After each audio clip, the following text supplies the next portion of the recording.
So, just for the picture, please. We're getting a lot of bald heads. We'll get there. the bald heads are in the audience. That's true. Precisely. So, first, I guess, let me put into scope my title, which is Determining Personality Through Artificial Intelligence-Based Psychology. I'll just basically condense that into, I'm finding the personality of different groups of people. And in this specific experiment that I did, I used 3 types of personality questionnaires. I compared traditional questionnaires, which are questionnaires that you fill out by answering questions and then assigning yourself a personality score, to computerized questionnaires, which are a new type of questionnaires in the field of psychology, I'll just call it, that you have to input manual written text or speech, and you input personality scores. The personality traits that I used in my experiment are called the Big 5 personality traits, which are a widely accepted model of psychology standards. A widely accepted model of personality traits, that is. Those personality traits are conscientiousness, openness to experience, extroversion, neuroticism, and agreeableness. This ranking model is different in Eastern cultures, but I'll just get on with my experiment. To start us off, when you look at my top portion here, when I'm talking about CEOs, I'm just going to say this now, CEOs are not part of my research, but in here, this demonstrates the uniqueness of this type of study, because in the new field of psychology, computerized questionnaires are just coming out, and before computerized questionnaires were, and you could only have traditional questionnaires or, say, people mailing things to you to fill out to get personality scores. You could not examine the personality of big figures or CEOs like John Chambers or Larry Page or even Mark Zuckerberg. You could not simply mail them a questionnaire and ask them to fill it out. But with a computerized questionnaire, you can input their speech from anywhere, and you can input it through your computer program, and thus you can create a set of personality scores for the Big 5 traits. And so with this importance of this type of trait, what you can do is that there's a lot of practical uses to having this type of computer program. One of the research goals in my hypothesis, actually, I have 3 research goals. The first being that, obviously, exploring the impact of gender and ethnicity, along with, of course, the racial groups on personality, is a must-have with my project, because throughout my background research, I would never have found data synthesis or graphs explaining the commonality of ethnicity.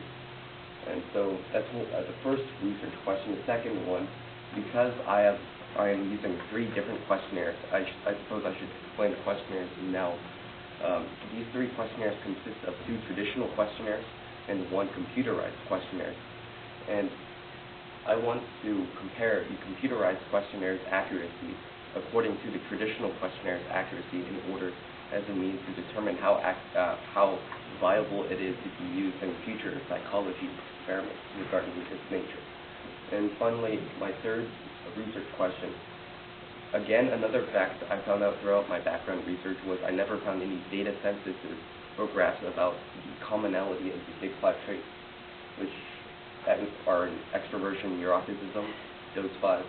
And so with these 3 personality questionnaires, I want to find the averages of these and condense them into what we can generally assume would be how many extroverts are there as introverts in society. And with this, I would also like to compare how many females are extroverts and how many males are extroverts. And so I'll just jump into my simple yet concise procedure, in which, first of all, I made my procedure as concise as possible. I recognize that experiments in this type of nature, especially all of the experiments in this room, use some type of survey or data collection method. And I recognize that the largest factor in biasing data in these kinds of experiments would be human bias, first of all. And so my procedure, I designed a questionnaire that had 3 questionnaires I planned to test them on. do traditional and computerized, of course, I distributed them to 75 students, all from the same school, all in the same class, all in 8th grade with their permission. These 75 students I then collected back from. I tested all of these students under testing conditions, so to reduce as much the factor of human bias. And with all this useless information out of the way, I'll just go on to the point of my experiment, which I'll have to put forward the 3 main research questions. First of all, impacts of gender/ethnicity. I have several charts, of course, but I condensed them into 3 main charts based on the 3 different questionnaires. First of all, I suppose I'll just cut to the key findings in which I compared Caucasians and Asians. Unfortunately, my 75-person data sample wasn't as diverse enough to classify more than 2 ethnicity groups which would have to be Caucasian and Asian. And so, what my key findings show that in 4 out of the 5 personality traits, except for extroversion, females outranked males in those 4. All of them excluding extroversion, which meant females are more conscientious, more agreeable, and open to experiences. They have more of those traits than males. And when we look at the ethnicity portion of it, comparing Asians to Caucasians, Asians seem to share this type of trait with the females, and they excel in those 4 traits. Now, the one trait in which females and Asians don't excel in is extroversion, in which males and Caucasians seem to excel in. I have several explanations for this, but I suppose if anybody wants to know, they can ask afterwards. But my second research question is the accuracy of the personality detection rate between the programs, of course. And to do that, I used a correlation program, a correlation graph matrix. I used the standard Pearson correlation. The correlation between the three different personality questionnaires, I mainly tested traditional and computerized questionnaires because that was the focus of the experiment.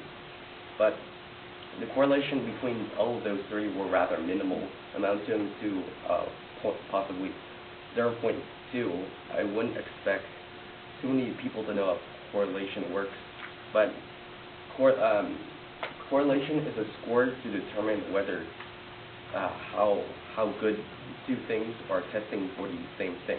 So in this case, I would use it to determine how these questionnaires are testing for the same thing. And thus, a whole correlation would mean 1, while no correlation at all is 0.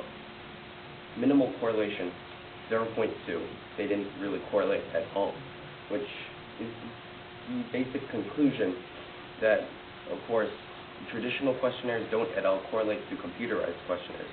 But besides this, I'll just cut straight to the end of my research, which is the 3rd research question, the commonality of these big 5 traits. First of all, neuroticism, extroversion, conscientiousness, agreeableness, openness to experience. I won't repeat that again. My original hypothesis, 50-50 for all of them in my data group, which is consisting of 8th graders, so I don't expect it exactly to be representative of society. This 50-50 hypothesis only applied for extroversion and neuroticism. And I found out there were a high concentration of people in our society who were agreeable, conscientious, and open to experiences, probably because of the values young children are taught when they were younger. Conscientiousness is a very large trait taught to young children to respect their teachers and such. So is agreeableness and to be open to new experiences. And besides this, now that I've gotten all of my tedious research experiment results out of the way, I'll just go straight to the results, practical applications in life. Now, I'm not sure if everybody got these results, but the main practical applications of these results in life have to mainly do with the computerized personality questionnaire program. Exploring the impact of gender and ethnicity on personality, as well as creating several pie charts about how common extroversion is in our society. Gives us an idea, allows the society to create several data censuses and charts that we don't have in our society about the commonality of these traits. But the main idea here is that if we're able to create a single computer program that has no faults in detecting personality, we are able to create a program that AI technology can use to overall further advance itself. Your Siri on your iPhone, I don't know how many of you guys in the crowd have iPhones right now, but soon it will be able to recognize what type of person you are and what to ask you in the morning. And so, I don't know, maybe you could link it to your coffee machine, and you get up, it recognizes you. Oh, you're that lousy owner who always wants a mug of coffee, or a pitcher of coffee every morning. So I'll just make it over here. And you see this AI technology getting advanced all the time, like Alexa, the Amazon machine. I suppose I've gone on long enough, so I'll just end my presentation here. Thank you.